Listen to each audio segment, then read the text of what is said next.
saacadii u dambeeyay waxaa dunida aad loogu hadalhayaa xanuun la yiraahdo mpox ama furuq daanyeer oo si xawli ah ugu fidaya qaaradda madow iyo meelo kale oo dunida kamid ah.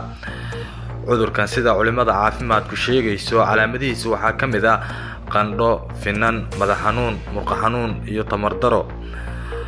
qiyaasta dhimashada cudurkan waxaa lagu qiyaasaa 3 ilaa 4 ugu badnaan, waana cudur muddooyinka u dambeeyay jiray xilligana la yimid faafitaan xawli ah iyadoo hay'adda WHO saacado ka hor soo saartay digniino la xiriira cudurkan.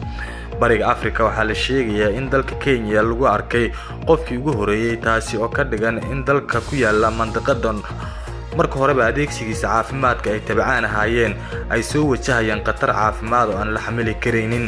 ugu dambeyntii bulshooyinka dalalka geeska Afrika dawladahooda iyo bahdooda caafimaadkaba waxaa la gudboon inay ku buraarugsanaadaan una diyaar garoobaan sidii cudurkan looga gaashaaman lahaa, taasi oo ah halka ugu habboon ee arrinkan iyo kuwa kala soo raacaba.